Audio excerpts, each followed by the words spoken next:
Buenas noches, Arratsaldeon. Siento no poder seguir en euskera y más en un día, como me ha dicho José Mari, que soy de vuestra lengua, pero mis limitaciones me llevan un poco más lejos que haber podido poner el título de la conferencia en castellano y en euskera.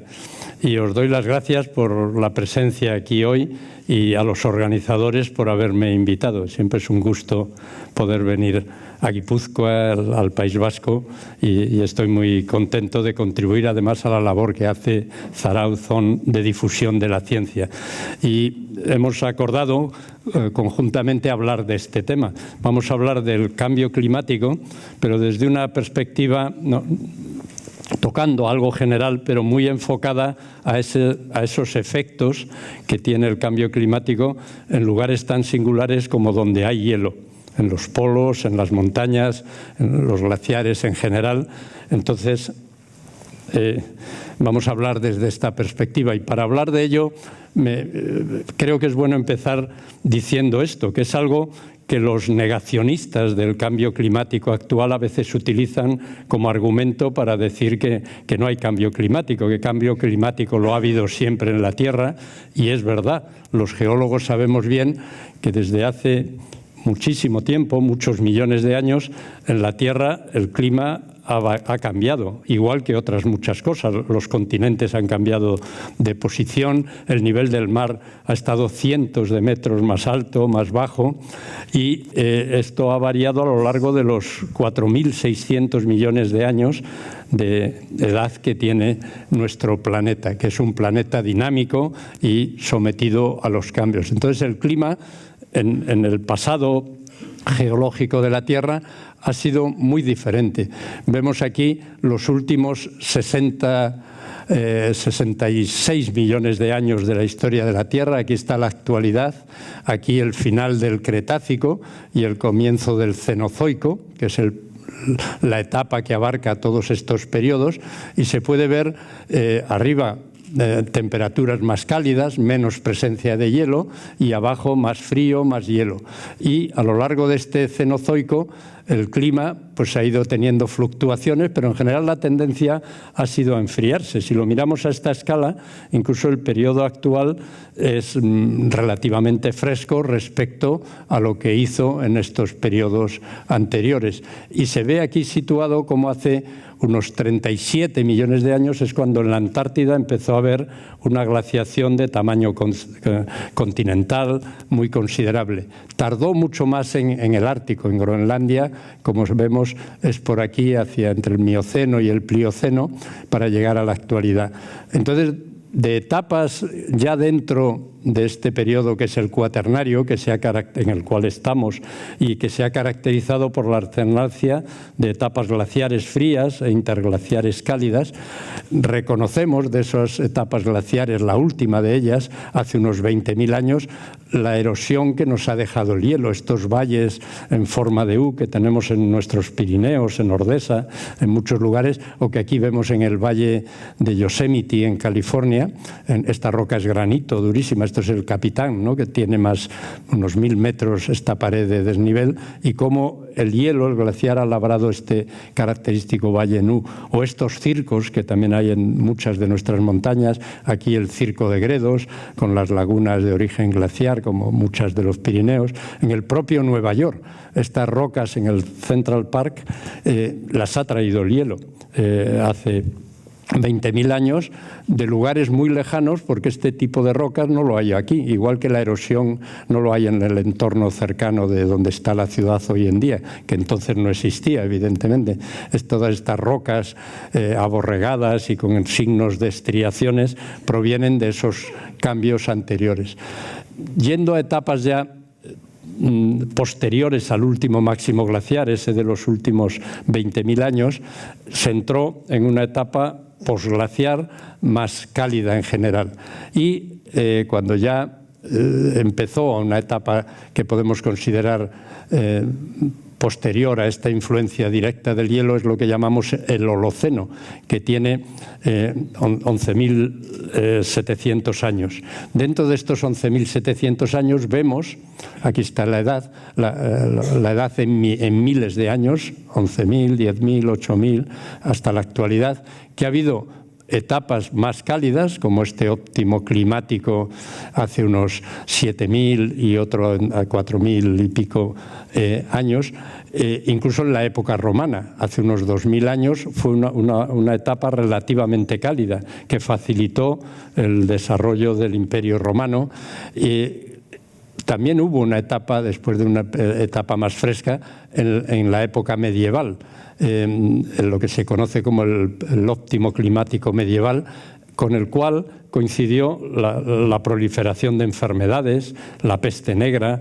En Europa llegó a morir la mitad de la población por la insalubridad propia de la época y lo que lo favorecía una etapa más cálida. Estas pinturas, como se ve aquí, de Bruegel el Viejo, en el Museo del Prado, con todo el triunfo de la muerte, todo esto refleja esas epidemias y esas enfermedades que tuvieron tanto auge, que fue seguido por una etapa fría, en general en la Tierra, que se conoce como la pequeña edad del hielo. Del siglo XVI al XIX hizo relativamente frío. El Turia se lava en Valencia, el monasterio de Silos, los monjes tapiaron el claustro porque tenían frío, y es una etapa más cálida que hizo un pequeño reavance de los glaciares, de los cuales vamos a ver síntomas ahora de las morrenas que dejaron entonces. Y entramos posteriormente, esto llegó hasta el siglo XIX, a partir de ahí en la etapa actual de calentamiento generalizado. Y esto, que se ha llamado así en general, y que no hay que olvidar que aunque se llame el cambio climático, no es el único cambio climático que ha habido en la Tierra, pero sí un cambio climático muy singular y muy distinto de los anteriores, por la velocidad a la que se está produciendo, y, de manera muy importante, por la influencia que en este cambio está teniendo una especie, los humanos, que ha llegado a un nivel de ocupación del planeta y de actividades que han influido en lo, como vamos a ver, en este hecho de que, en relación con los valores del siglo XIX, aquí vemos 1900, sobre todo al llegar a la mitad del siglo XX, ha habido un incremento de las temperaturas muy considerables. Este código de barras aquí, con año a año, está aquí señalado, los colores azules, cuanto más oscuros, más fresco, como se ve que corresponden aquí, y lo que está ocurriendo a finales del siglo XX y principios del XXI. Desde finales del siglo XIX, y esta cifra volveremos a ella varias veces, la temperatura en el conjunto del planeta ha subido 1,2 grados centígrados. Y esto, que es otra cifra importante a tener en cuenta y que vamos a volver a ella también, y que esta cifra, qué valor tiene en comparación con lo que ha habido en el pasado, la cantidad en partes por millón de dióxido de carbono, de CO2 en la atmósfera, que en la actualidad ha alcanzado los 420 partes por millón. Y además hay numerosos indicadores que reflejan estos cambios. En el último siglo, todas estas gráficas de la izquierda son desde 1900 hasta cerca de la actualidad. Y estas de la derecha desde 1950, también hasta los tiempos recientes. Y se puede ver un decrecimiento de la nieve en el hemisferio norte, un decrecimiento notable de la extensión de hielo marino en el Ártico, un aumento del contenido de calor del océano en global, la subida del nivel del mar acelerándose, a la vez que eso, el aumento del CO2 en la atmósfera en los últimos, desde que se registra, ¿no?, de finales de los años 50, y a la vez que eso, la absorción de CO2 por el océano, que conduce a su acidificación. El océano se ha acidificado y esto tiene consecuencias muy importantes que también volveremos a hablar de ello. Esto es evidentemente muy gráfico. Hace 47 años que en la Tierra, y ahora hay registros fiables, no se produce un año que la temperatura esté por debajo de la media. Como se puede ver aquí, desde 1976 fue la última vez, y el récord de año más cálido en el planeta, en el conjunto del planeta, fue 2023. Y este año 2024 se va a superar ese récord. Es decir, la tendencia está clara, la tendencia que llevan las temperaturas en este sentido. Incluso con los modelos y la fiabilidad de los registros existentes, esa pregunta de ¿y en qué medida somos los humanos culpables? Porque en el cambio del clima, que se ha dado cuando no había humanos en la Tierra también, influyen causas naturales debidas a la actividad solar, a la órbita de la Tierra, a temas astronómicos, a la influencia del vulcanismo, a emisiones de manera natural que no producen los humanos. Es decir, todo eso influye en el clima, y a ello se ha venido a sumar a partir de un determinado momento, sobre todo desde la revolución industrial, las emisiones provocadas por la actividad humana y de un número de habitantes en la Tierra muy superior al que había anteriormente. Entonces se puede ver que la actividad humana es superior a más de 3/4 partes de la responsabilidad de este calentamiento. Lo natural influye, pero en mucha menor medida que las causas naturales. No me voy a detener mucho, pero aquí se ve que hay muchos de estos cambios no tienen precedentes en siglos o milenios, estos que hemos dicho que se están produciendo en la Tierra. Por ejemplo, la subida global de las temperaturas, eso que hemos señalado antes, no tiene precedentes en los últimos 2000 años. La subida del nivel del mar, como se ha acelerado, es superior a la que ha habido en ningún periodo en los últimos 3000 años. La superficie del mar se ha calentado en mayor medida que lo había hecho en los últimos 11.000 años. La acidificación del océano actual es inusual, al menos en 2 millones de años. El contenido de calor en el océano no tiene precedentes en al menos 18.000 años. La fusión de los glaciares en unos 2.000 años. Y esa extensión del hielo marino en el Ártico en el verano, de lo que vamos a hablar ahora también, es superior a la que ha habido en los últimos 1000 años.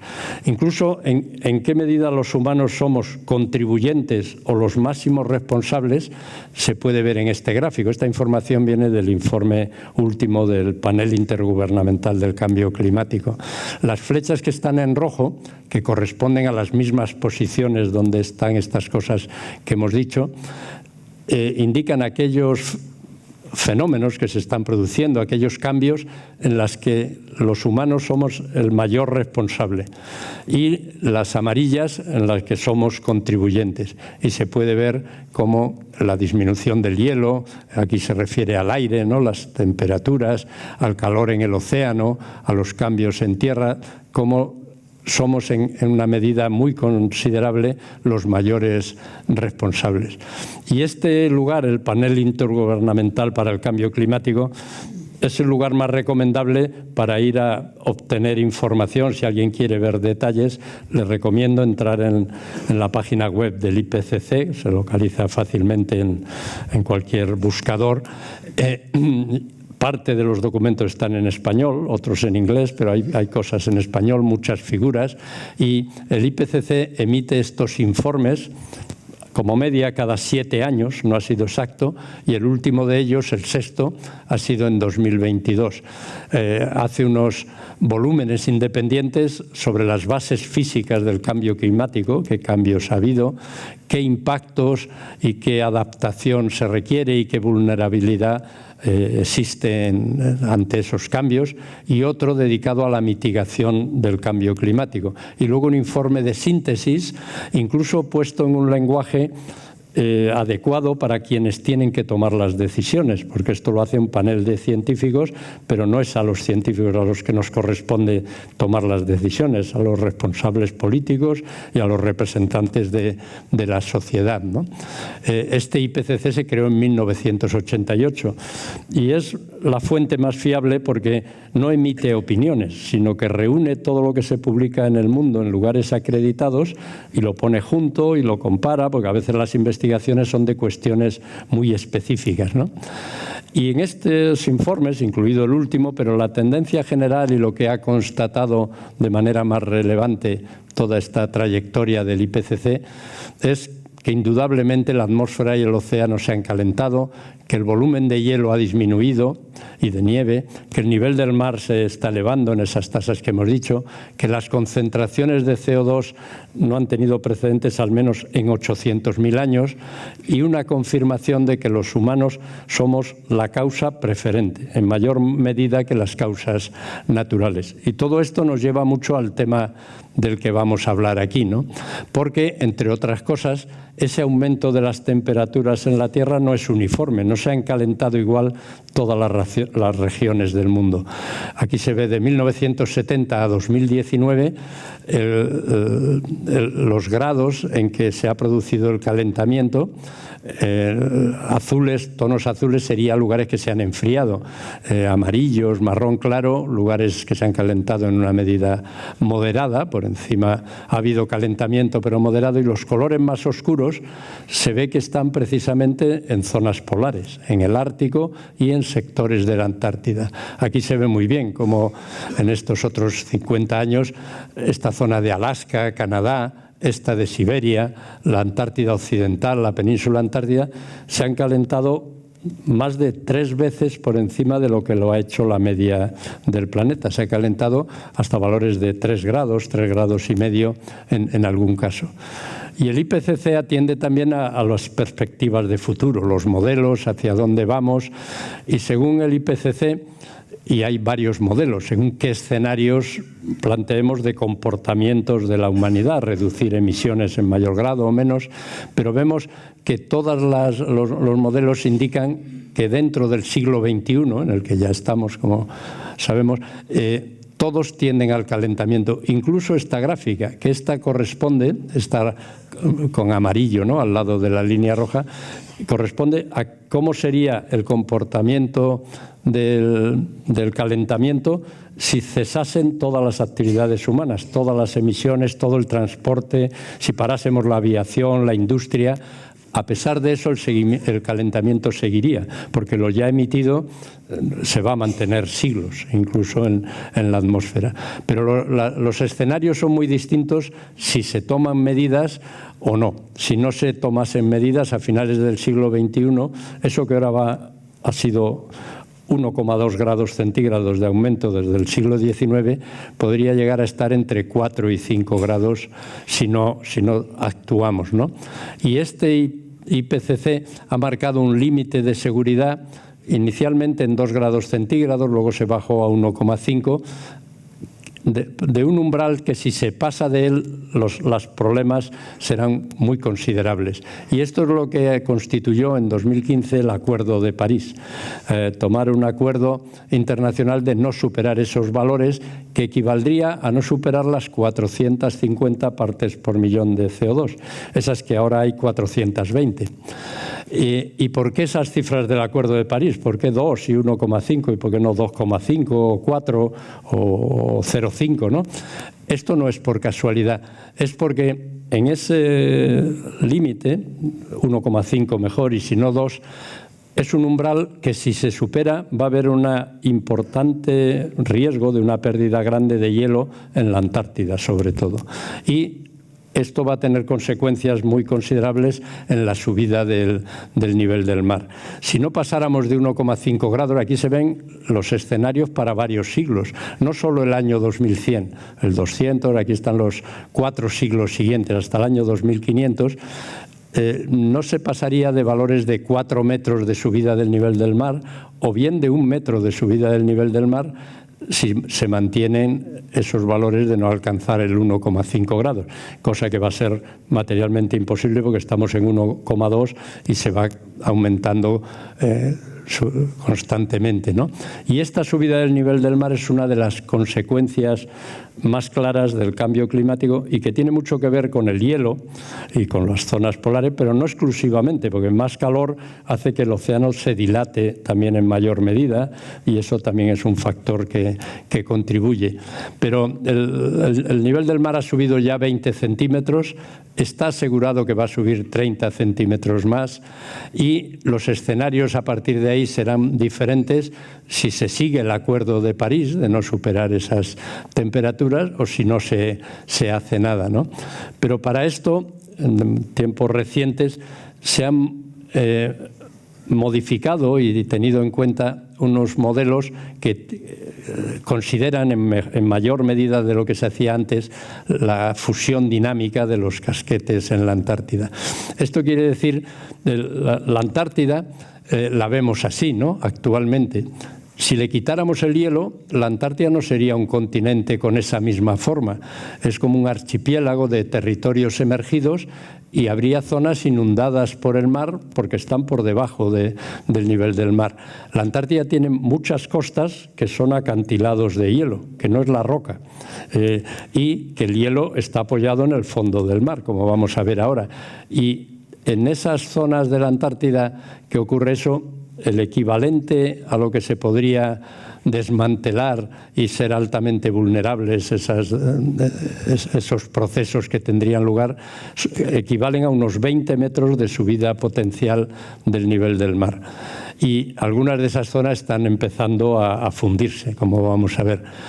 Son muy diferentes la Antártida y Groenlandia. Groenlandia es fuera de la Antártida el lugar donde hay más cantidad de hielo acumulada. Si en Groenlandia le quitamos el hielo, la forma no sería muy diferente, como se ve aquí. Pero si a la Antártida le quitamos el hielo, los territorios que sobresaldrían del mar sería lo que está en verde. Entonces, no se parece en mucho. También el flujo del hielo, la fusión del hielo hacia las costas, es mucho más considerable. Hay redes de drenaje, como se ve aquí, de flujo del hielo, grandes áreas donde el hielo llega a situarse encima del mar.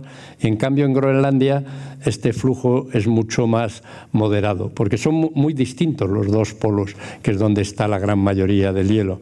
El Ártico, el Polo Norte, está en el océano. El Polo Norte está aquí, encima del océano. Al Polo Norte puede ir un submarino, ha ido varias veces.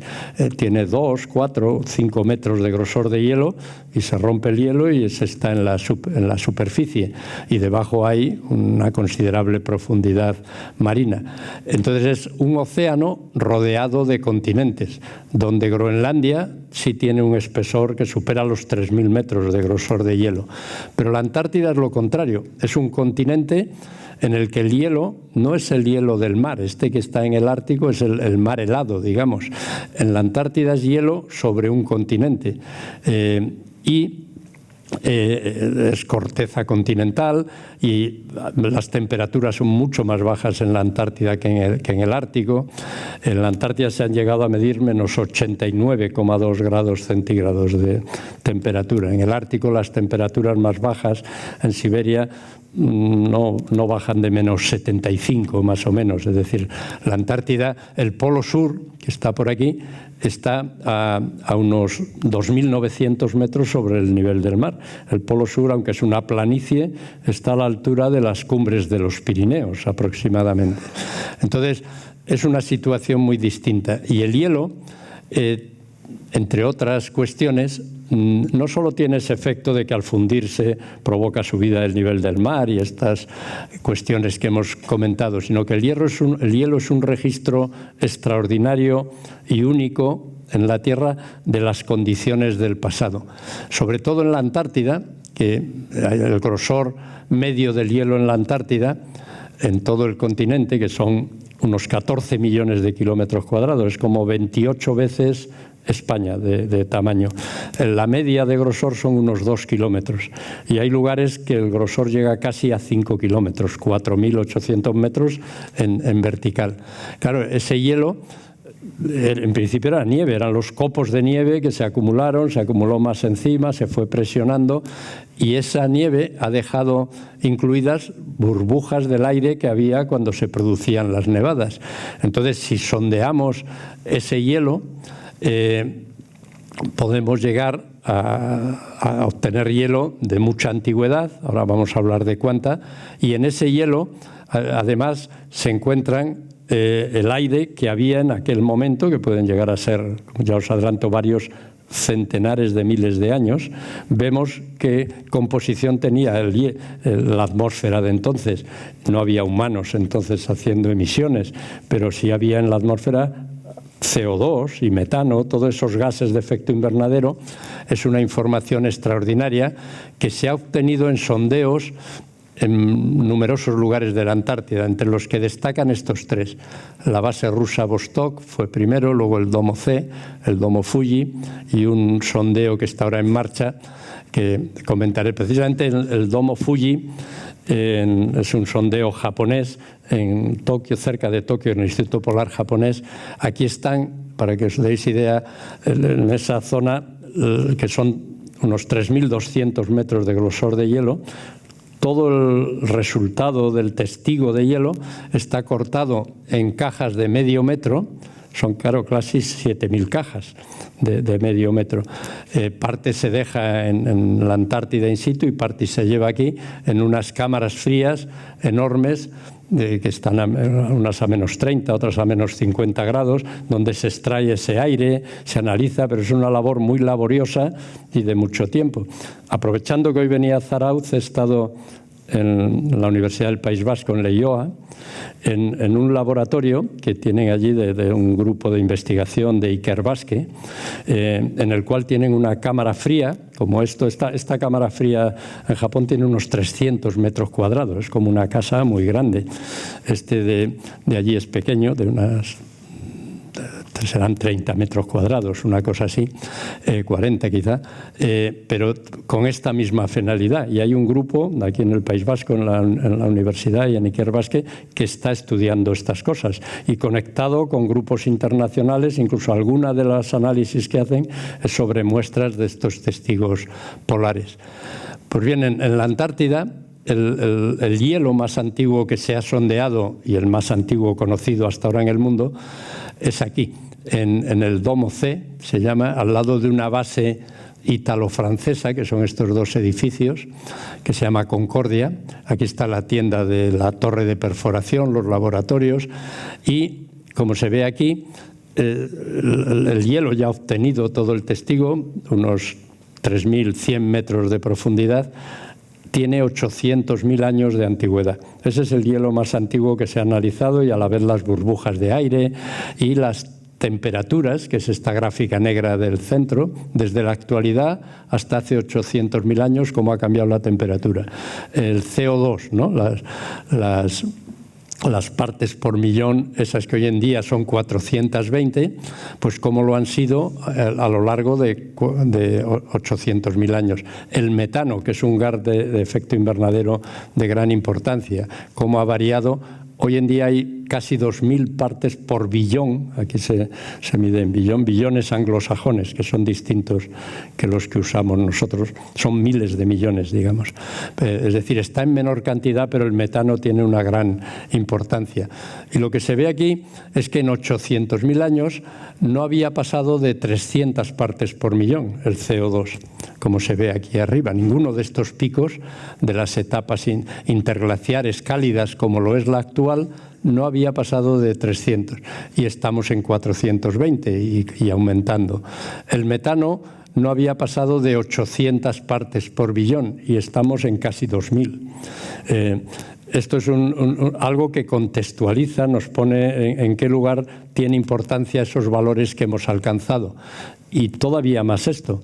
La última vez que en la Tierra hubo concentraciones de CO2 del orden de 400 partes por millón fue en ese periodo cálido que se llama Plioceno, que fue hace entre 3 y 5 millones de años. Desde entonces no había habido estos valores de CO2 que tenemos ahora.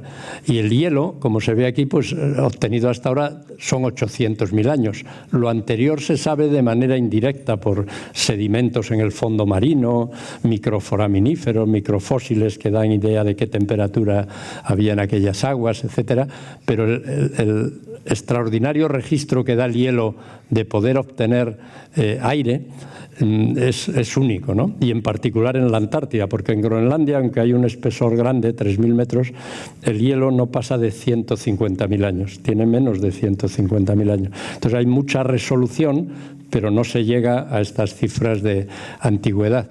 Y por eso tiene gran interés encontrar hielo más antiguo.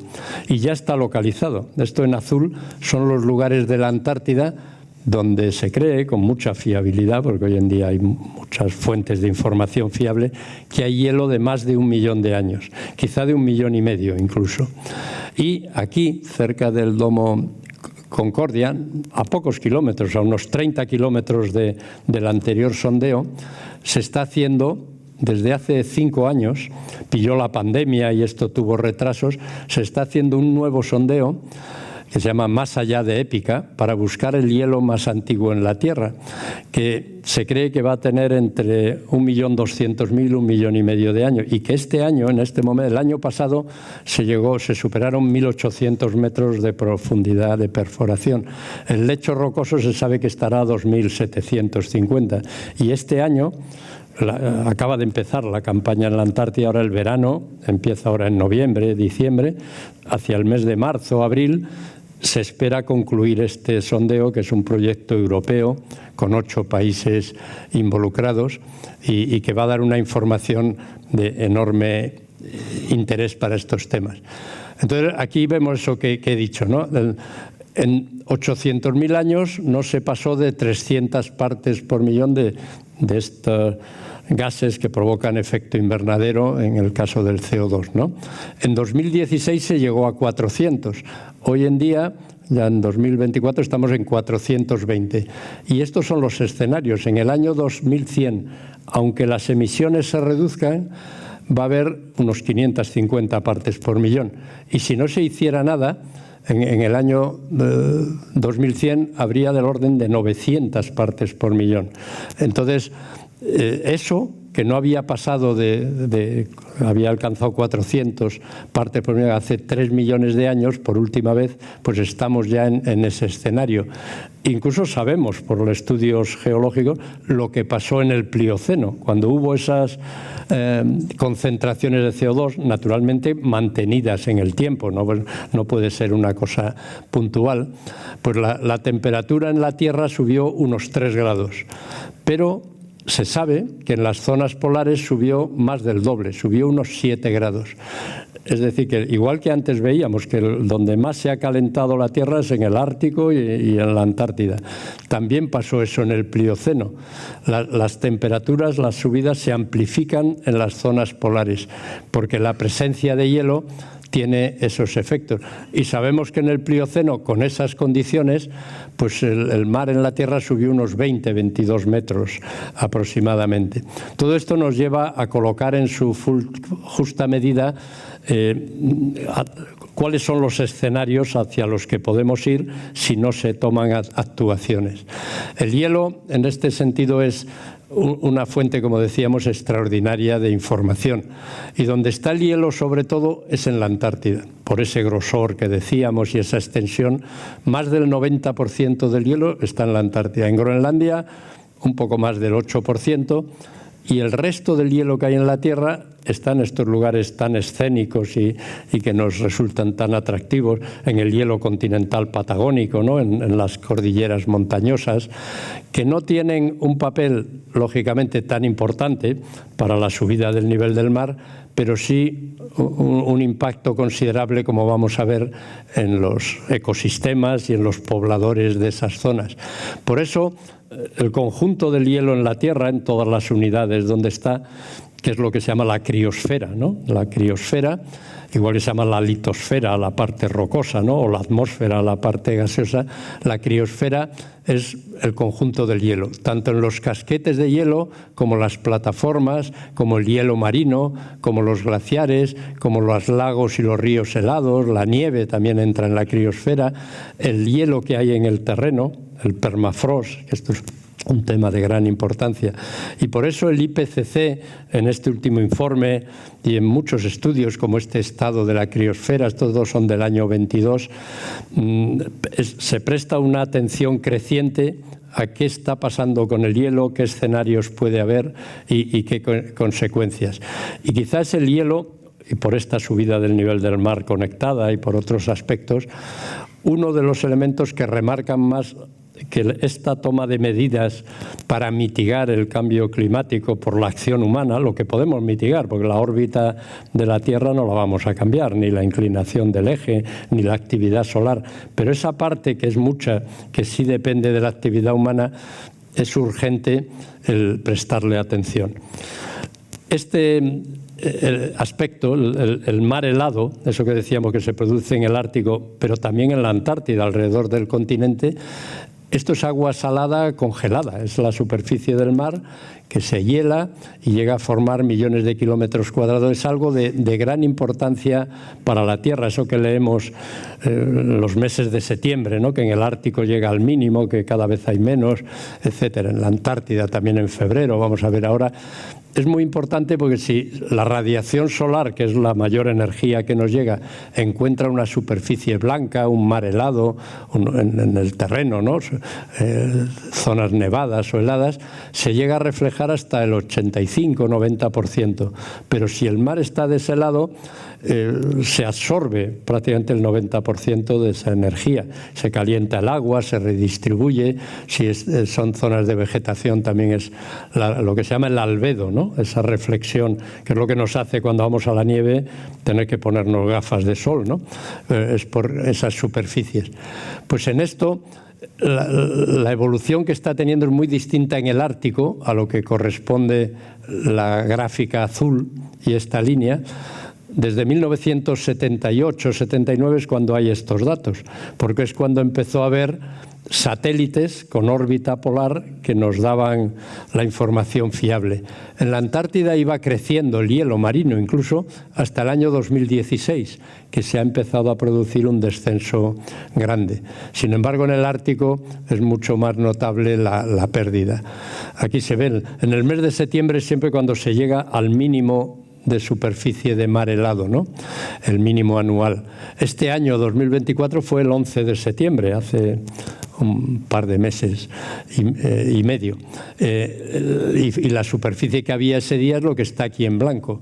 La línea amarilla es la media de mínima extensión entre 1981 y 2010. Se puede ver que es bastante menor, ¿no?, lo que hubo este año. Pero la vez que menos hielo ha habido fue en 2012. Hoy me ha mandado hace un rato de casualidad, él ni sabía que estaba aquí, una noticia que sale hoy en El País de un nuevo estudio que se ha hecho que probablemente en 2030 se podría llegar a tener, si tenéis acceso luego podéis leerlo, un grupo alemán y sueco, se podía llegar a tener un día sin nada de hielo en el océano Ártico, en el 2030, dicen. Antes se pensaba que podía ser una década más o así, pero es un escenario hacia el que nos acercamos tremendamente. Y esto va a tener algunos efectos que van a ser vistos como positivos. Por ejemplo, el acceso a la navegación y a los recursos que hay en los mares del Ártico. Ya se ha circunnavegado en un verano todo el Ártico, que antes no se pudo hacer, se tardó mucho en conseguir eso. El paso del noroeste, ¿no?, por arriba de Canadá, por el norte, o el paso del noreste, por Siberia y Escandinavia, ya se ha circunnavegado todo el Ártico en un mismo verano. Incluso está previsto que se pueda hacer una ruta por encima del Polo Norte próximamente. Al principio acompañados de rompehielos, pero si no, pues los cargueros que vengan desde desde zonas de Asia, ¿no? como Tokio, como China, ¿no? como Shanghái, etcétera, en lugar de tener que dar todo este rodeo por el canal de Suez, el Mediterráneo, para llegar a Alemania, por ejemplo, van a poder hacerlo por el Ártico. Los cargueros con contenedores, con petroleros, con unas ventajas de ahorros, como se ve aquí, de 8.000 kilómetros, 7.000 kilómetros, a la vez que unos riesgos de naufragios, de contaminaciones en mares poco conocidos, y esto está ya trayendo y va a traer grandes cambios geoestratégicos. Puertos del Mediterráneo, como puede ser Barcelona, Valencia, van a pasar a tener menos importancia que ciertos puertos que ahora ni existen en la costa de Siberia. Por eso los rusos están tomando acciones para preparar eso, preparando rompehielos. Todo esto va a traer muchos cambios, igual que el acceso a los recursos pesqueros y minerales que hay bajo las aguas del Ártico. Y aunque decíamos que es en el Ártico donde está habiendo más pérdida de hielo, en la Antártida desde 2016 se ve lo que está pasando y se ha bajado ya de 2 millones de kilómetros cuadrados de hielo estos últimos años. Y el año 23 se llegó a la mínima extensión que se había alcanzado nunca. El año 22, de hecho, ya hubo muy poco, una extensión de mar helado muy reducida, y al año siguiente todavía hubo menos. Ese año hubo mucho calor en la Antártida en el mes de febrero, que es el final del verano en la Antártida. Incluso estas noticias, estos récords que también allí son constantes, ¿no? En el extremo de la península antártica, por aquí en lo que está más cerca de Sudamérica, se llegaron a medir 18 grados centígrados, que eso en la Antártida fue una cosa puntual, ¿no? Unos días, pero es algo extraordinario.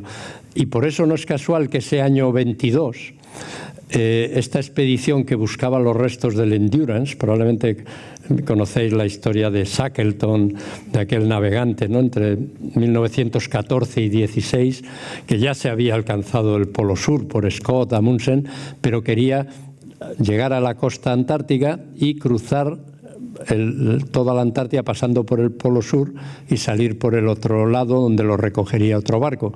Y no llegaron ni a pisar el continente. El barco se quedó atrapado en el hielo, se hundió. Estuvieron 2 años sobreviviendo de manera casi imposible, con una navegación que ha quedado en los anales como de los hechos más tremendos que se ha hecho, ¿no? Ir desde esta zona de la isla Elefante hasta Georgia del Sur, más de 800 millas náuticas en un pequeño bote para luego volver a rescatar a los otros. No falleció nadie.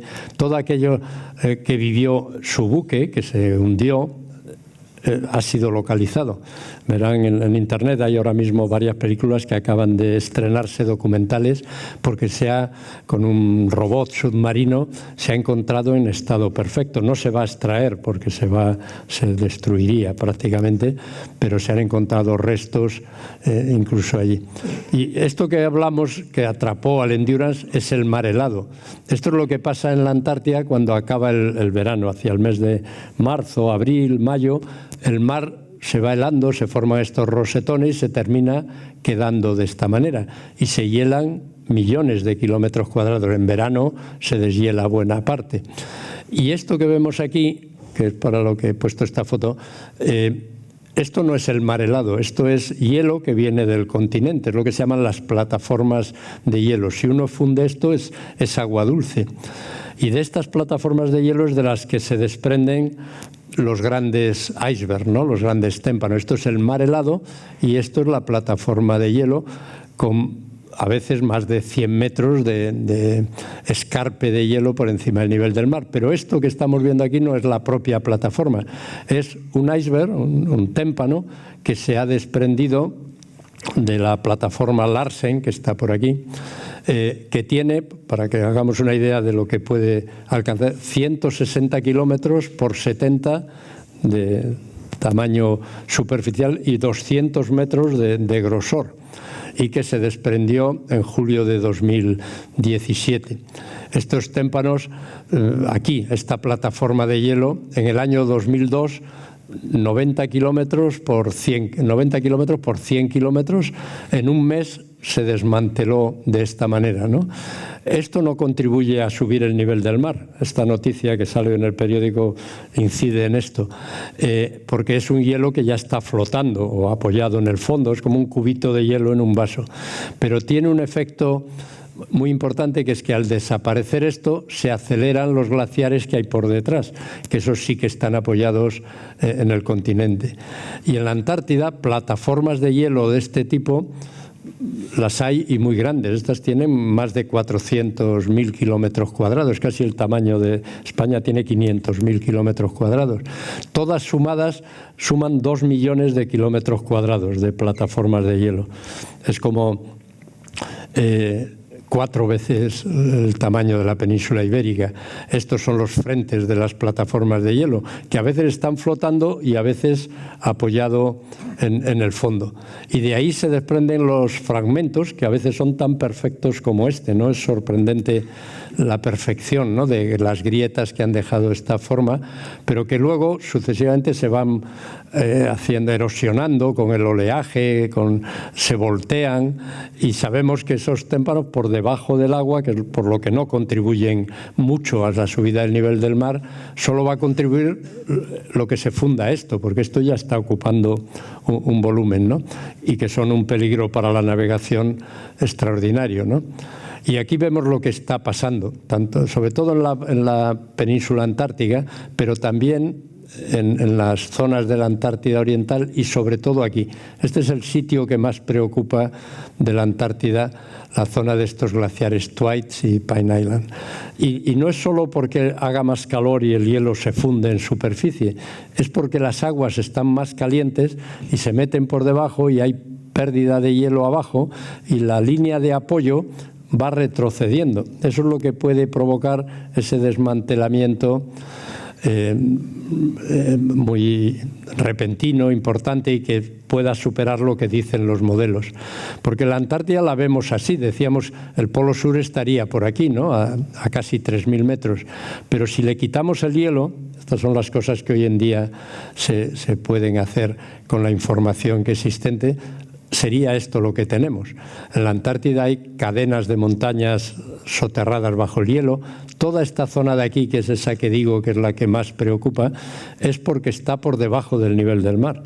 El hielo está apoyado en roca, pero esa roca está por debajo del nivel del mar. Entonces, si penetra ese agua y más cálida, se puede provocar un desmantelamiento muy considerable. Y además, tanto en la Antártida, pero sobre todo en Groenlandia, el calentamiento está provocando esto. Se funde el hielo, se queda en depresiones, se forman redes de drenaje en verano. Se han medido varios millares de lagos en Groenlandia a alturas de más de 2.000 metros en verano. Aquí sí que sería nuestro verano, ¿no?, en julio, agosto, septiembre, de esta manera.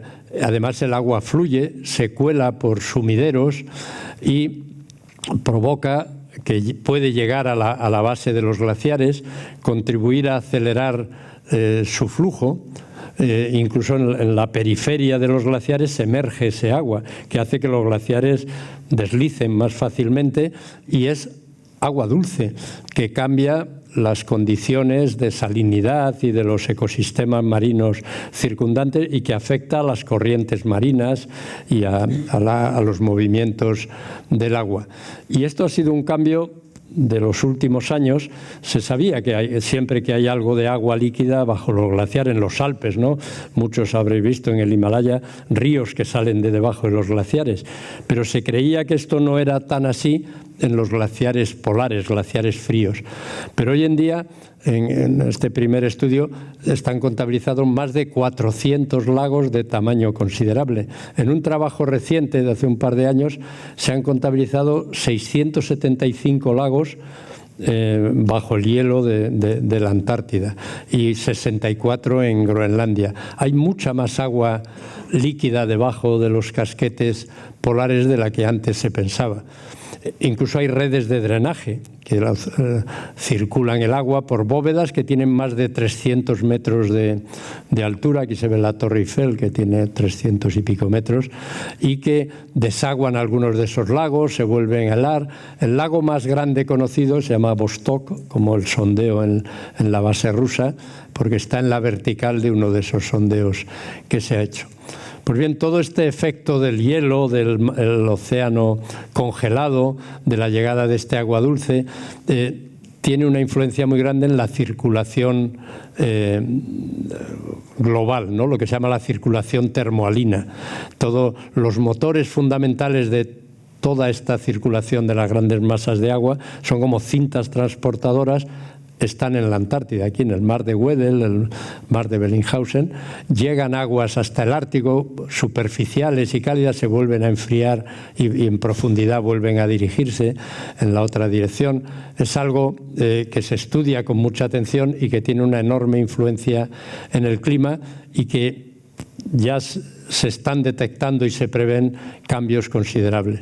Y conectando con las montañas, en la Antártida hay montañas, aunque no destacan mucho porque a veces el hielo tiene mucho grosor, pero sí hay montañas, cadenas muy importantes. La cordillera transantártica tiene más de 4.000 kilómetros. Y aquí, en esta cordillera, que es del tamaño, de longitud como los Pirineos, 400 kilómetros, las Elwood Mountains, es donde están las montañas más altas de la Antártida. Esto que se ve aquí, el macizo del Monte Vinson. Aquí está, en este sector, este volcán, el Erebus, que es como el Teide, de 3.700 metros, es un volcán activo, como se ve en la Antártida. Y para ir al interior de la Antártida, esas zonas, al pie de esas montañas, claro, no se puede ir en barco y está muy lejos para ir andando, se usan medios aéreos y se aterriza en estas zonas que se llaman de blue ice, de hielo azul, porque es un hielo muy duro y se aterriza sobre ruedas, y precisamente son estos lugares donde se han localizado la mayoría de los meteoritos que existen en las colecciones del mundo. Son del orden de 50.000 meteoritos y más del 75% provienen de la Antártida. No porque se vean más fácil porque es blanco, no solo por eso, ni desde luego porque allí caigan más que en otro sitio, sino porque en estas zonas tienen este hielo duro porque los vientos catabáticos que descienden por las laderas se llevan el polvo de nieve, y si los glaciares fluyen y sacan a la superficie las capas de hielo que vienen de un área muy amplia, concentran aquí estos meteoritos, ¿no? A una de estas zonas donde está tomada esta foto fuimos en 1990 cuando subimos al Monte Vinson, a la montaña más alta de la Antártida, que tiene 100 metros más que el Mont Blanc. No llega a 5.000, pero casi. Estas paredes tienen como 2.000 metros. Es una zona muy fría, por eso llama la atención paredes de 2.000 metros de rocas cuarcíticas y uno no oye nunca caer una piedra. No hay pedreras, no hay conos de deyección al pie, porque la temperatura es tan fría que la roca no se deshiela. En las grietas el hielo no provoca esa gelifracción, ¿no? Esa rotura propia de nuestras montañas, que es un problema que hoy en día en las montañas que visitamos normalmente están. Cuando fuimos a esta zona estuvimos 3 semanas y estuvimos siempre entre menos 18 y menos 40. Nunca hizo más calor de menos 18. Entonces no hay agua líquida, claro, y no hay ese efecto de cuña en las grietas, que es lo que rompe la roca. Estos relieves, no sé si se ve la erosión del hielo, estas montañas piramidales como el Matterhorn o el Cervino, ¿no? Que son cuernos, digamos, zonas piramidales con aristas marcadas. De hecho, este tan llamativo que hay aquí, Nunatak, ¿no? Estos montes aislados en el hielo se llaman con esa palabra esquimal, ¿no? De Nunataks. Se llama pico pirámide y es dentro de lo que son hoy en día estas cosas de las redes sociales. Si uno en internet va a encontrar esta imagen del pico pirámide, esto tendrá unos 300 metros de desnivel. como la prueba irrefutable de gente que sigue eso, de que en la Antártida hubo una civilización antigua, más antigua que los egipcios, y que demuestran las pirámides que hicieron, lo cual es algo absolutamente sin sentido, y es roca in situ del sustrato, erosionada por los glaciares. Pero si hay gente que cree que la Tierra es plana a estas alturas, pues esto hasta es menos grave todavía. Y hablábamos del hielo, que no es solo el que está encima del terreno, sino el que está contenido en el terreno, lo que se llama el permafrost. El permafrost no es un suelo helado cualquiera. Para llamarle permafrost, aquí vamos al Pirineo, a sierras por aquí de Euskadi, y a veces está el suelo helado, los charcos, ¿no? Y hay agujitas de hielo. Eso no es permafrost. Para llamarle permafrost tiene que estar helado al menos 2 años seguidos consecutivos. Es decir, tiene que aguantar un verano congelado, y eso ya no es tan fácil. Pero en la Tierra hay enormes extensiones de permafrost. El 20% de las tierras emergidas del hemisferio norte tienen permafrost. Canadá, Alaska, Siberia, toda esta zona de Groenlandia, parte de Escandinavia. En la Antártida también hay permafrost. Este suelo helado en las costas pues sufre la erosión de otra manera. El permafrost, claro, en verano, que le da el sol, sigue congelado en profundidad, pero se deshiela lo que se llama la capa activa, unos centímetros o hasta un poco más de 1 metro, y puede ser continuo, puede ser discontinuo, esporádico. Aquí pone 400 metros, pero se ha medido permafrost de más de 1 kilómetro de grosor, y permafrost de más de medio millón de años de antigüedad, de 500.000 años. Es decir, que es algo, incluso hay permafrost por debajo del agua marina, en las plataformas continentales de Siberia, por ejemplo. Y hay barcos en los últimos años que han reportado pues, ver el océano burbujeante. Son escapes de esos gases que contiene el permafrost, que al degradarse, al fundirse, al llegar a aguas más cálidas que permiten que se fundan, se liberan y dan la superficie del océano burbujeando, porque es metano fundamentalmente, que es un gas muy potente de efecto invernadero.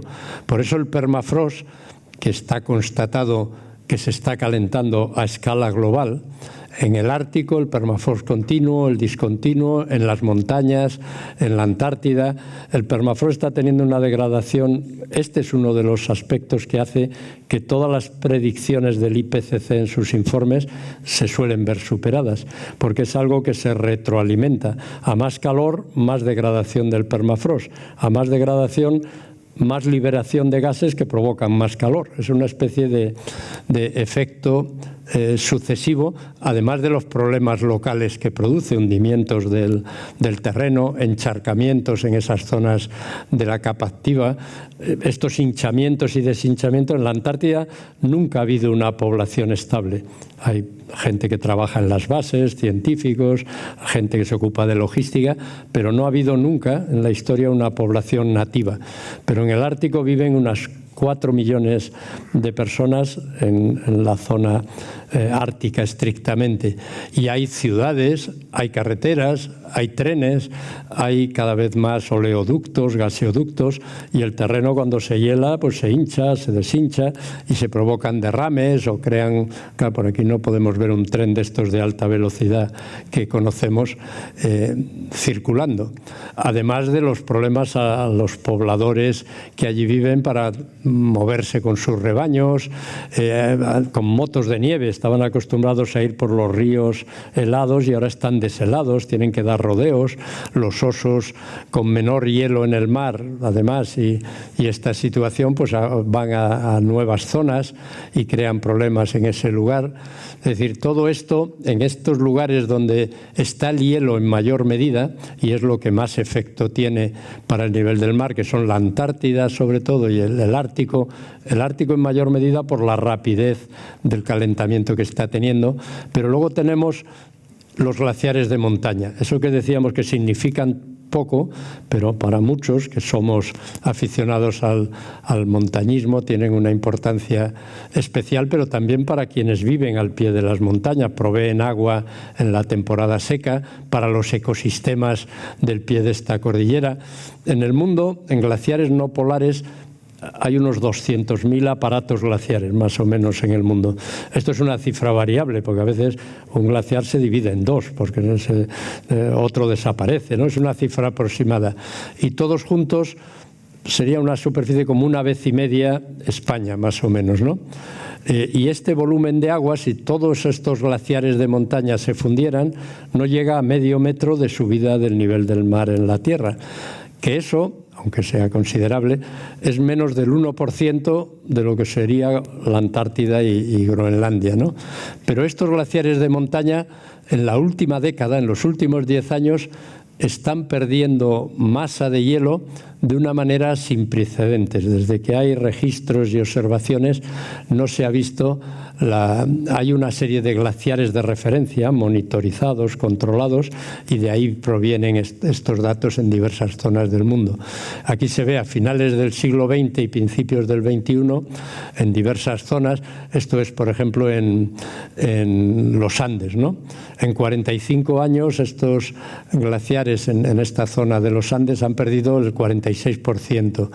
En esta zona de Nueva Guinea, aquí en este sector, en 39 años el 93% ha desaparecido el hielo, está a punto de desaparecer.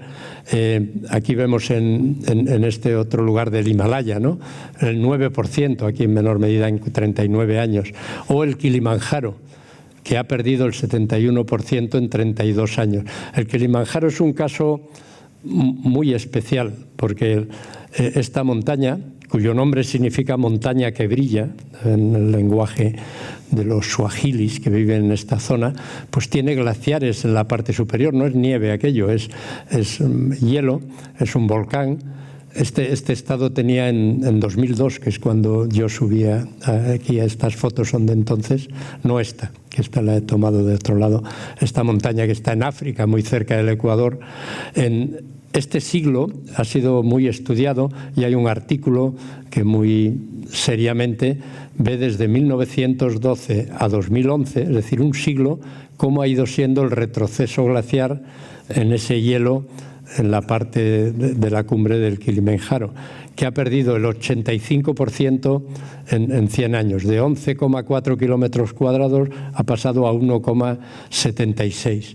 Y estos hielos, que están allí arriba, a casi 6.000 metros, pues todos los escenarios hacen que prácticamente no va a quedar nada de hielo en el 2060 y en una de las vertientes en el 2040. Cualquiera de los escenarios conducen a que el Kilimanjaro va a tener esa situación. En Alaska, que era otro de los sitios que decíamos de gran calentamiento, vemos, esto no es una interpretación, esto es una foto en el mismo sitio. Esta línea que vemos aquí, de 1941, es esta misma en 2004.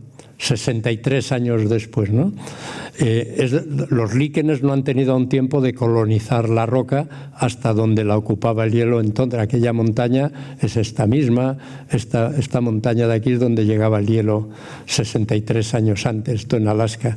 En los Andes, ¿no? La Cordillera Blanca de Perú, donde está el Huascarán, el Alpamayo, todos estos retrocesos glaciares tan marcados indican lo que esta montaña, también en una zona subtropical, se ve afectada, el Huascarán, ¿no? Estas montañas, aunque en el Huascarán, aquí estoy llegando a la cumbre de la Aconcagua, estaba hablando, la montaña más alta de Sudamérica y la que más se acerca a 7.000 metros fuera de Asia. Esto es la canaleta que conduce a la cumbre, aquí ya no hay hielo, sí lo hay en la cara sur, como corresponde a su posición en el hemisferio sur. O aquí, en los Andes centrales, ¿no? A 50 kilómetros al noreste de Santiago, en 1953 y en 2019. Son evidencias constatables también de los riesgos que esto supone. Esto en Bután se ve aquí como el retroceso del hielo, claro, esa fusión alimenta un lago que lo retiene una morrena, que cuando ya hay demasiada agua se rompe, y en este año 2009 provocó una avenida que mató gente, se llevó varios pueblos. Son riesgos asociados a esta situación. Estos glaciares del Karakorum, que alguno quizá habéis visitado o habéis visto, donde está el K2, el Bragg Peak, los Gasserbrunn, estos grandes lenguas de hielo, son los glaciares lenguas de hielo más largas fuera de las zonas polares. Tienen 80 hasta 90 kilómetros de longitud. Tienen un elemento que son glaciares negros en gran parte, que están cubiertos de morrena superficial, y esto los defiende en mayor medida, ¿no? Aquí puede haber hasta un centenar o dos de hielo de grosor, pero se ve que la superficie no va andando como por una pedrera, porque son las morrenas que han ido formando líneas de distinto color según la procedencia de la roca, más oscura, más clara en estos lugares. Y que mucho más abajo, el glaciar de Baltoro, ese del que hablamos, muchos kilómetros más abajo uno ve los signos de dónde llegaba el hielo, esto en etapas más anteriores, en el último máximo glaciar. Vemos las rocas sobre las que pasó el hielo con acanaladuras, con estrías, que se ven aquí, los cantos también estriados, todos esos efectos. Y llevando, ya para avanzar, ya estoy llegando al final, a nuestros Pirineos. Los Pirineos, al tener glaciares tan pequeños, son la única cordillera que tiene glaciares en la península ibérica, ¿no? En 1850 había 52 aparatos glaciares y más de 2.000 hectáreas. En el 84 ya había bajado a 39, en 2008 22, en 2016 19. Y el otro día me llegó, como estas cosas ahora llegan mucho más rápido, el otro día, quiero decir el viernes pasado, este artículo publicado en 2024 en esta revista internacional, dando la información más detallada, y hoy en día con drones, con imágenes de satélite muy bien estudiado, el que quedan en la actualidad 15 glaciares que ocupan 143 hectáreas. Comparemos esto con lo que había a finales del siglo XIX, ¿no? Más de 2.000 hectáreas. Y además lo que hace este estudio es estudiar muy en detalle lo que ha pasado entre 2020 y 2023, donde ha habido unas olas de calor enormemente intensas, muy duraderas, muy intensas, y ha habido una pérdida de hielo en un porcentaje que ha superado lo de hasta alguna década anterior, ¿no? Y hablan esos datos, pues, del futuro que tienen estos glaciares, ¿no? En las Maladetas, en el Aneto, en el Monte Perdido, que podemos ver de principios del siglo XX, incluso varias cascadas de séracs que unían los distintos pisos a lo que es en estos últimos años. Como en los Pirineos estamos asistiendo al final de estos glaciares. Para algunos le quedan muy pocas décadas, y si persiste esta intensidad de olas de calor de estos 3 últimos años, esto va a ser inminente, la desaparición de este hielo. En esto que estamos viendo, además, por un lado es la pérdida de hielo y por otro el efecto de fusión del permafrost en las grietas y en las paredes. Aquí vemos el Viñemal, ¿no? Esta foto que la hice yo la primera vez que escalé el Couloir de Gaux, era muy joven, por esa lengua de hielo entre la Piquelon, seguro que muchos habéis estado, el Piton Carré, ¿no? Cómo estaba en 2023. Esto es roca, no es el hielo, y todo el material caído. La vía normal del Mont Blanc han tenido que cerrarla en ciertas ocasiones por el peligro que supone cruzar por estos lugares por la caída de rocas, ¿no? Hay algún refugio que ha colapsado incluso. Pues aquí, en el Monte Perdido, en el glaciar del Monte Perdido, participamos en un proyecto hace poco, en el 2021, publicamos los resultados. Yo estaba en el equipo dirigido por Ana Moreno y otros compañeros del Instituto Pirenaico de Ecología, también algún compañero de la Universidad del País Vasco.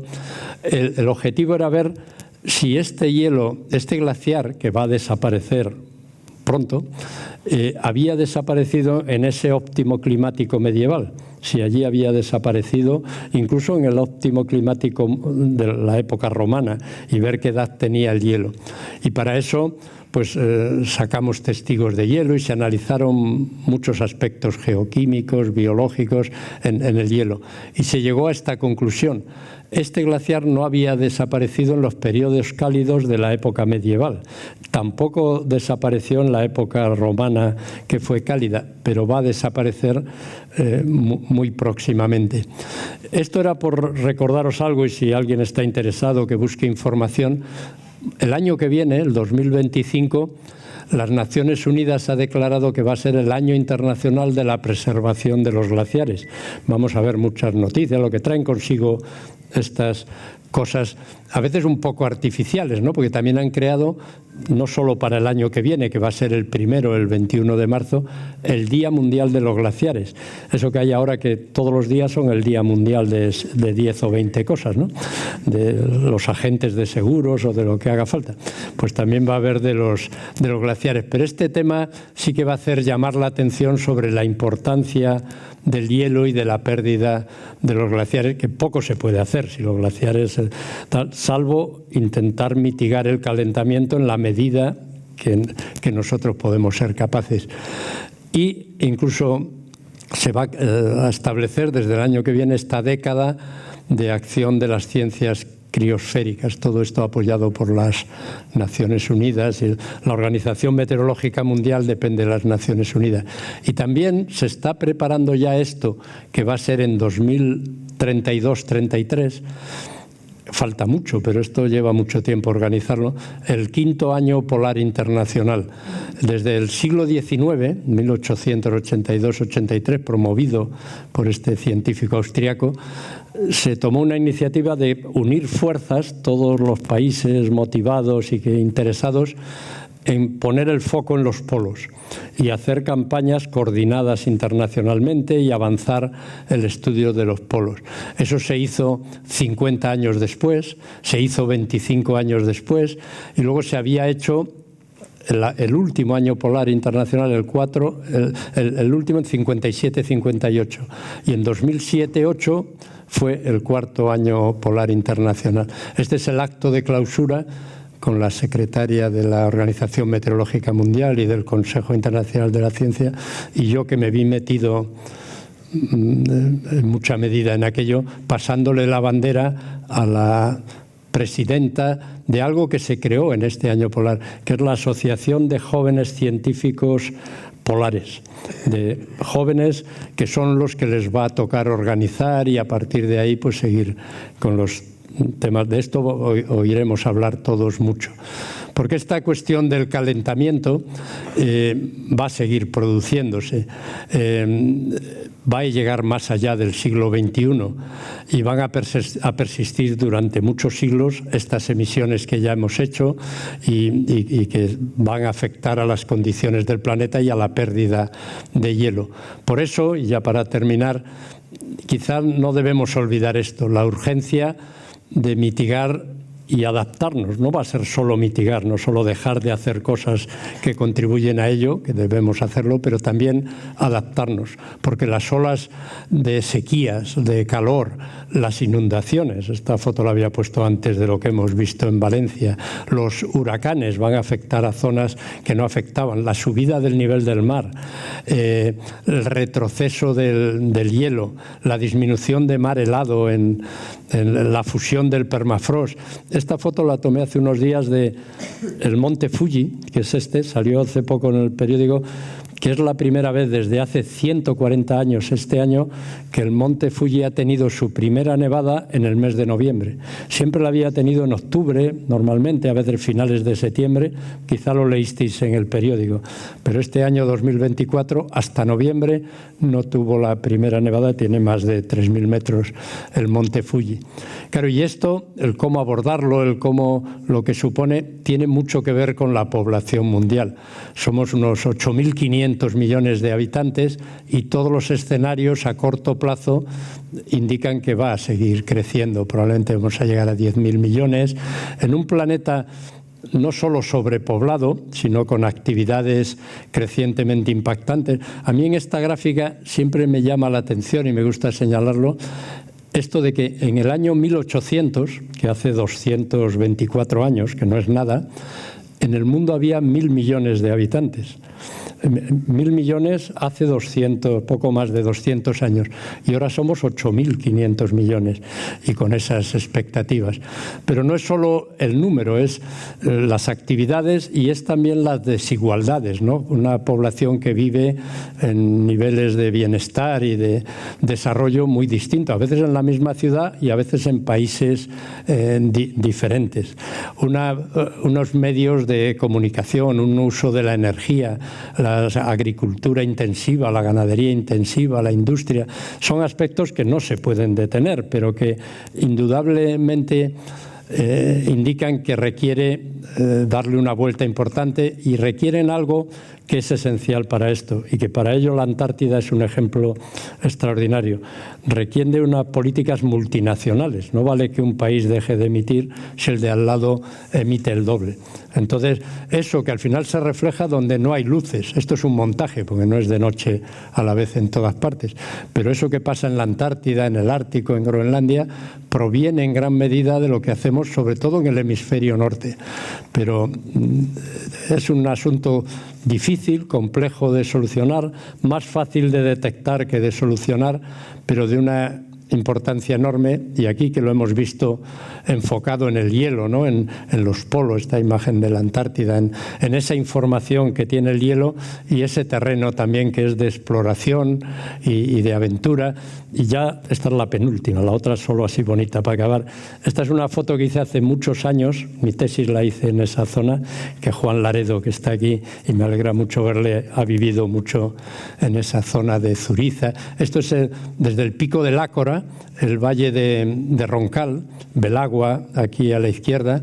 Estas nieblas al amanecer y rememoran un poco como si fueran los glaciares que debió haber en los Pirineos, aquí no tan largo, pero vamos, en la vertiente norte, en varios lugares, hace muchos años. Su desaparición, en este caso, no tienen que ver con el calentamiento actual, pero sí nos permiten llamar la atención, y Saba estaría por allí abajo, más o menos, de este territorio tan extraordinario que son las montañas, los polos, los glaciares. Y termino aquí. Gracias, y hablamos lo que os parece.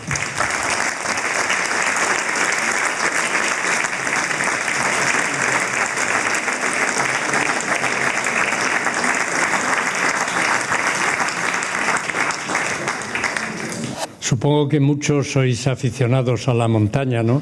Y quizá estéis apreciando esos cambios en las montañas que habéis conocido y que visitáis, sobre todo en las que hay nieve y hielo, y también en otros aspectos que no he podido ya entrar en eso, no era el objetivo, pero también de cómo ha cambiado la propia práctica del montañismo, ¿no? La masificación, esas colas en las grandes montañas, los impactos asociados, todo.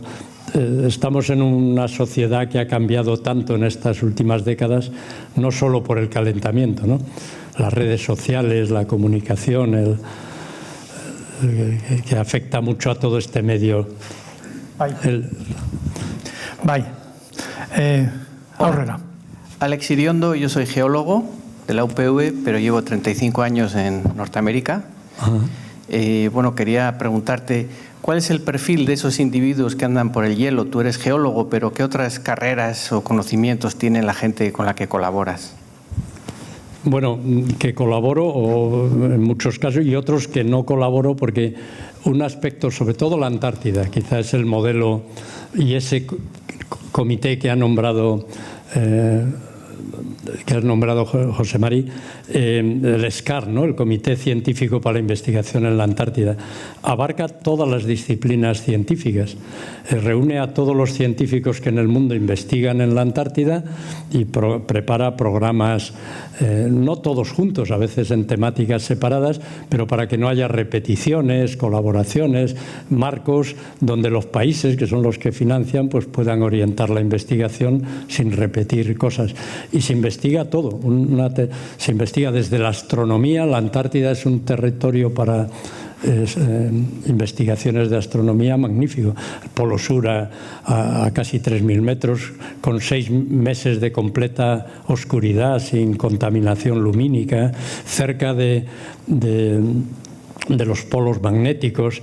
Tiene unas características enormes. En el campo de la física hay muchísimas disciplinas. En el Polo Sur mismo hay un proyecto muy grande norteamericano que se llama IceCube para captura de neutrinos, de partículas que han atravesado incluso la Tierra y se captan allí en sondeos en el hielo. En el campo de la biología hay enorme cantidad de investigaciones sobre las cadenas tróficas, ¿no? La relación de unas especies a otras, los impactos que provoca en ello, incluso la presencia de humanos, la introducción de especies foráneas que encuentran unos ecosistemas muy fáciles para introducirse y crecientemente con el calentamiento más favorable.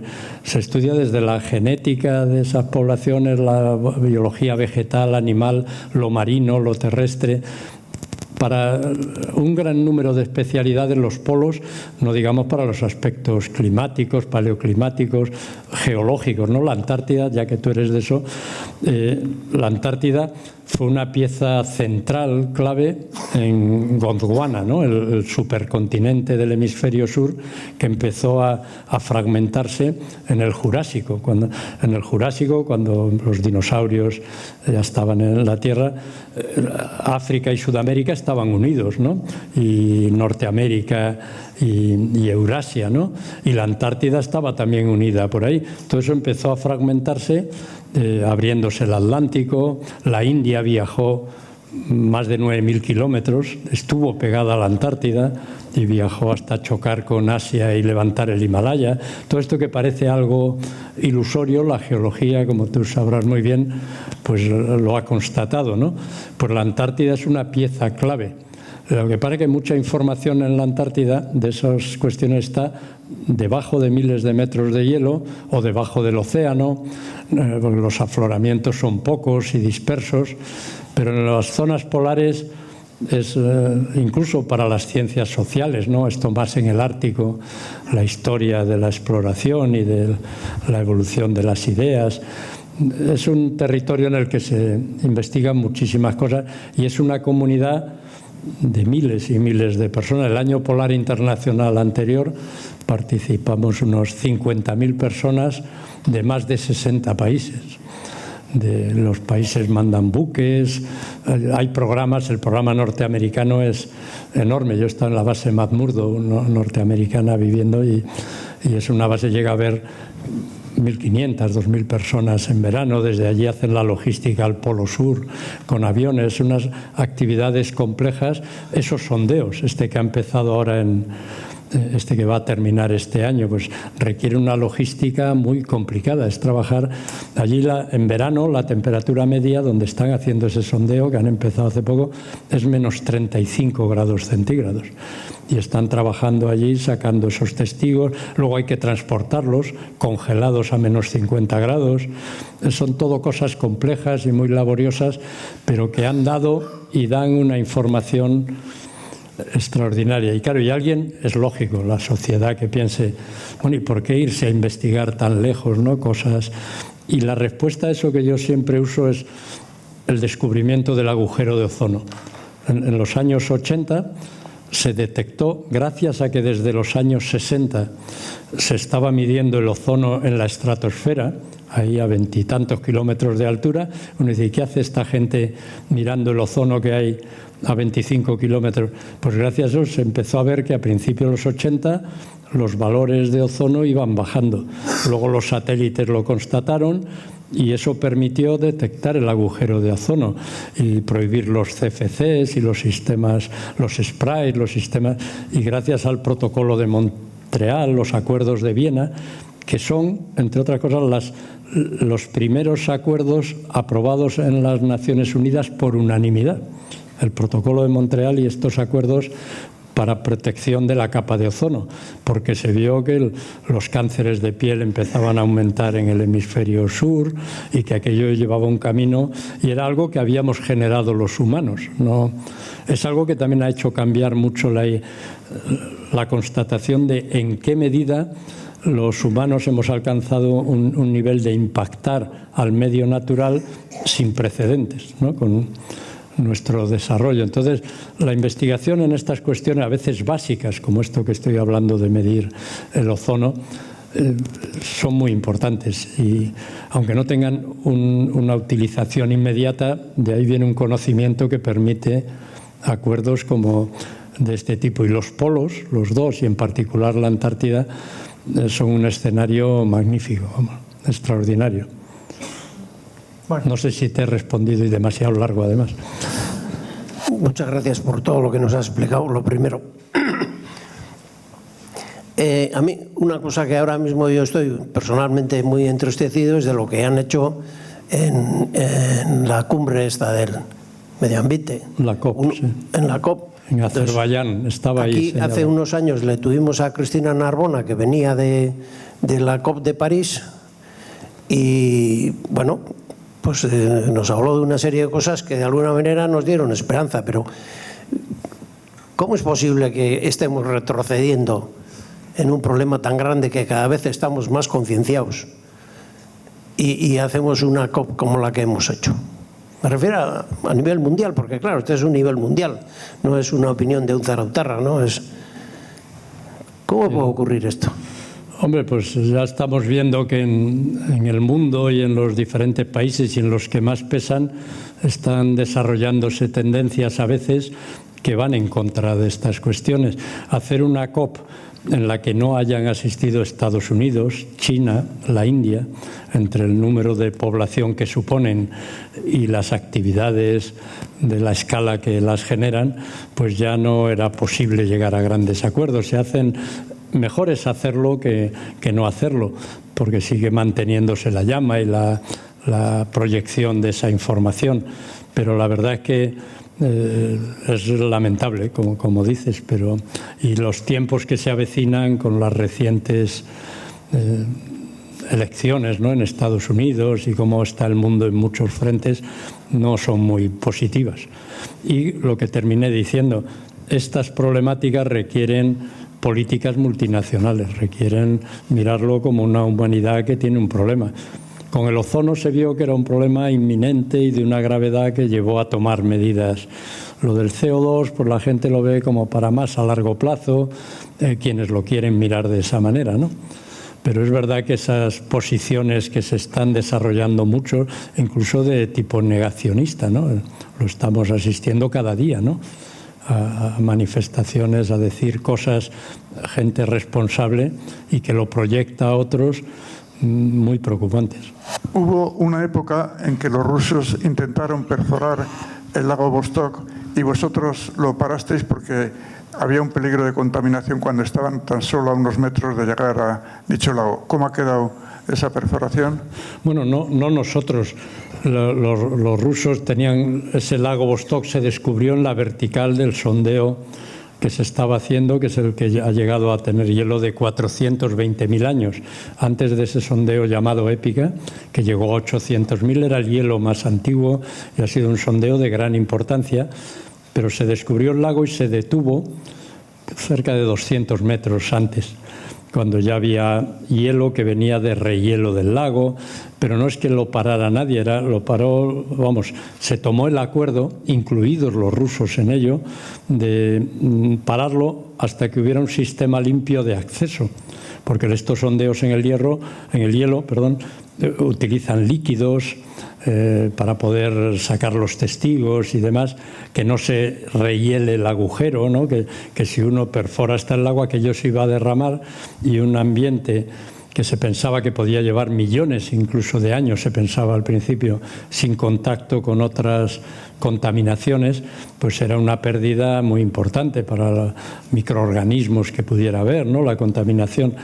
Luego se ha visto que aislamiento no es tanto desde que se sabe que hay esas redes de drenaje bajo el hielo, ¿no?, pero fue una decisión gracias a tener un órgano como es el SCAR, que formó un grupo de trabajo de especialistas en lagos subglaciares.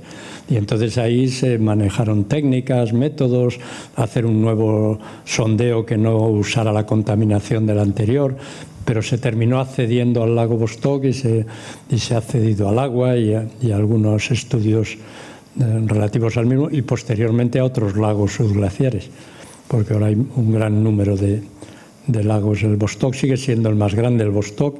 Imaginar un lago bajo 3.300 metros, me parece que es, de hielo, que tiene 14.000 kilómetros cuadrados. Eso es más o menos el doble que la Comunidad de Madrid, no que la ciudad, que la comunidad autónoma, ¿no? El doble tamaño, y con profundidad de agua de 500, 600 metros en algunas zonas. Y debajo es uno de los grandes lagos en el mundo, ¿no? Mayor que el lago Baikal, entonces. Bueno, muchas gracias por la charla, me ha parecido muy interesante. Gracias. En otras ocasiones, con otras personas, cuando ha salido este tema, han dicho, bueno, esto seguro que se puede resolver, es un tema de dinero, ahora no se ponen los medios adecuados, pues porque a lo mejor no ha llegado económicamente o no hemos llegado al límite como en el agujero de la capa de ozono, ¿no? Pero seguro que en Estados Unidos, Inglaterra, etcétera, hay tecnología para poner unas máquinas a funcionar, absorber el CO2 y frenar esto, ¿no?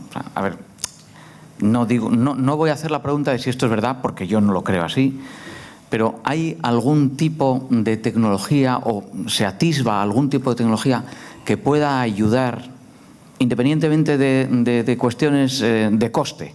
Vamos a suponer que se invierte lo que haga falta para frenar más rápidamente el deterioro de la situación. Eso, que es muy buena cuestión a plantearse, estamos viendo constantemente, y en los últimos tiempos igual, surgir ideas de esto que se llama geoingeniería, ¿no? Echar hierro en el océano para provocar más absorción del CO2, o tapar los glaciares con productos, o poner pantallas reflectoras en el espacio para la llegada de la radiación solar. Esos son temas, aparte de muy costosos y complejos, de consecuencias impredecibles, porque estos sistemas naturales, la vida en el océano, las cadenas tróficas, uno igual arregla una parte del sistema y provoca un daño muy difícil de saber previamente, peor que lo que ha querido arreglar. Por eso no se llegan a soluciones concretas como esas que dices. Es algo muy delicado y todo el mundo sensato dice que los estudios tendrían que ser muy serios porque las consecuencias pueden ser peores que lo que se arregla. Los sistemas naturales, la Tierra es muy complejo, la litosfera, la hidrosfera, la biosfera, la atmósfera, todo está interconectado y dependen unos de otros, interacción, los volcanes echan cenizas al aire, eso afecta a las temperaturas, los mares, está la vida encima conectada con todo ello, las consecuencias pueden ser muy problemáticas. Es un tema que de momento no se vislumbra una solución arreglable solo con dinero. Muchas gracias.